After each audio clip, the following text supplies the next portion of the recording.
NRC ने जो काम किया इसका नतीजा हमारे सामने ये आया है कि जिन लोगों को विदेशी घोषित किया गया है इसमें से 2/3 जो हैं वो हिंदूज हैं और 1/3 मुस्लिम्स हैं। ज्यादातर ये ट्रांजिट कैंप में मुसलमानों को भेजा जा रहा है और उन पर जुल्म किया जा रहा है।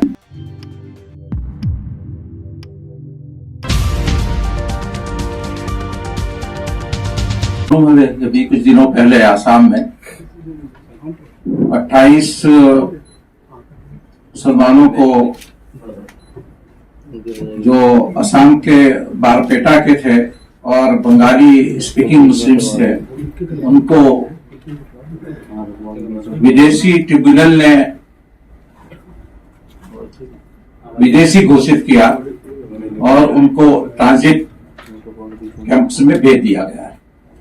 ये बात अब अच्छी तरह से जानते हैं कि ये समस्या, ये प्रॉब्लम आसाम में लंबे वक्त से चल रहा है और इसके लिए वहां पर ये ट्रिब्यूनल कायम की गई हैं और वो ट्रिब्यूनल फॉरेनर ट्रिब्यूनल वहां पर काम करती हैं और एनआरसी ने जो काम किया इसका नतीजा हमारे सामने ये आया है कि जिन लोगों को विदेशी घोषित किया गया है इसमें से 2/3 जो हैं वो हिंदूज हैं और 1/3 मुस्लिम्स हैं।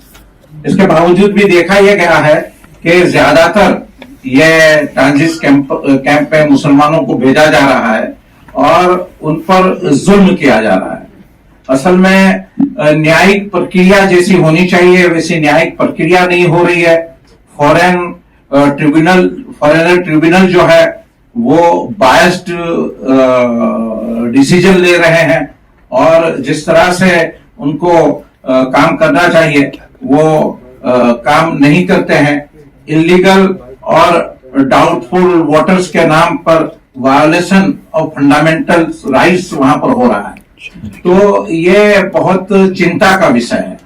हम देखते हैं कि आसाम में इस तरह की समस्याएं बहुत पैदा हो रही हैं और अब जबकि आसाम के अभी जो मुख्यमंत्री हैं उनके आने के बाद उन्होंने एक पूरा यानी प्लानिंग के साथ ये काम कर रहे हैं और वहां पर एक ऐसा माहौल पैदा कर रहे हैं कि वहां पर आम मुसलमानों के लिए भी बहुत मुश्किलात पैदा हो रही हैं और इसमें खास तौर से ये एक थ्रेट, ये डर, ये खौफ जो पैदा किया जा रहा है विदेशी होने का, इसने वहां बहुत ज्यादा ये चिंता का विषय है।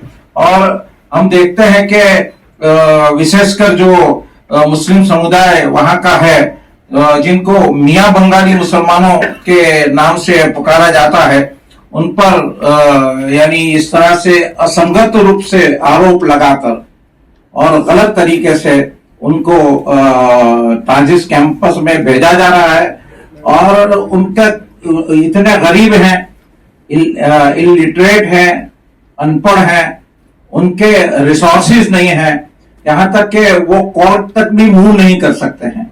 ऐसे हालात में उनके साथ गवर्नमेंट को जो करना चाहिए, सरकार को जो करना चाहिए कि उनको यानी पारदर्शिता के साथ और निष्पक्षता के साथ उनके साथ एक वजन होना चाहिए, उनको यानी न्याय मिलना चाहिए। इसके विरुद्ध में ये हो रहा है कि उनके साथ अन्याय हो रहा है। तो जमात इस्लामी हिंद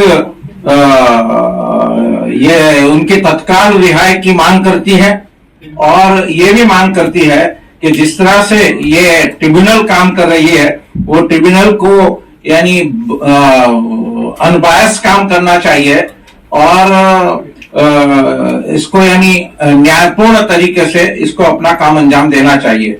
और ये जो 28 लोगों को अभी जो उन्होंने अरेस्ट करके उनको जिनके नाम भी आ गए हैं और जिनके करीबी रिश्तेदार सब एनआरसी में इंडियन ही शुमार हो रहे हैं। कहीं बाप इंडियन है तो बेटा घोषित कर दिया गया कि विदेशी है, कहीं माँ विदेशी घोषित कर दी गई और बच्चा बेटी इंडियन घोषित की जा रही है। तो ये जो कुछ भी हो रहा है इसके खिलाफ जमात इस्लामी हिंद ये चाहती है कि उनको तत्काल उनकी रिहाई होनी चाहिए और ये जो पूरा प्रोसेस हो रहा है वो प्रोसेस न्यायपूर्ण होना चाहिए वो प्रोसेस अनबायस होना चाहिए। यानी ये डिटेंशन सेंटर जैसे अभी 28 लोगों का जो मामला आया है, इससे पहले भी डिटेंशन सेंटर तो बहुत पहले से लगे हुए हैं और लोग भी वहां पर डिटेंशन सेंटर में यानी उनको रखा गया है।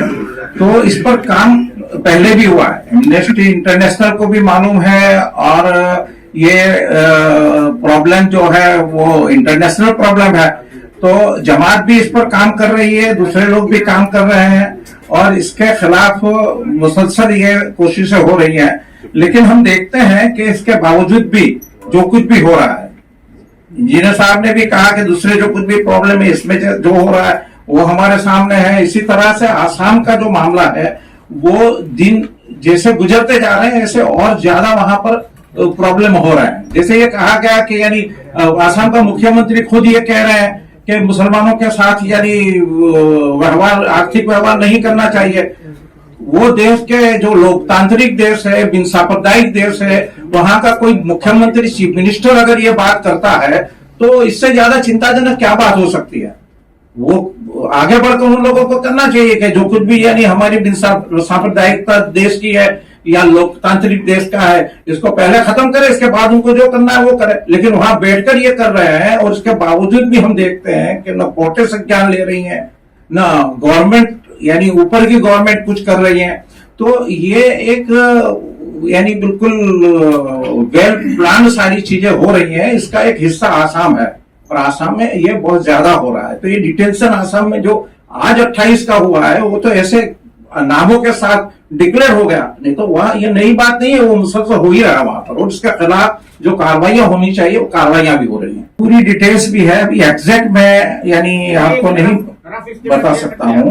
तो रफली डिटेंशन सेंटर जो है इसमें 450 से ज्यादा लोग डिटेन किए गए हैं, रखे गए हैं। इसमें मुसलमानों के अलावा भी हैं, ऐसा नहीं है कि फकत मुसलमान है। लेकिन जिस तरह से ये हो रहा है और ये 28 लोगों का जो है वो यानी बहुत डिक्लेयर हो गया, नामों के साथ आ गया और वो सारी चीजें आई थी तो एकदम यानी ये होता रहा है। फिर ये अचानक जब सामने आया तो ये एक इश्यू हो गया।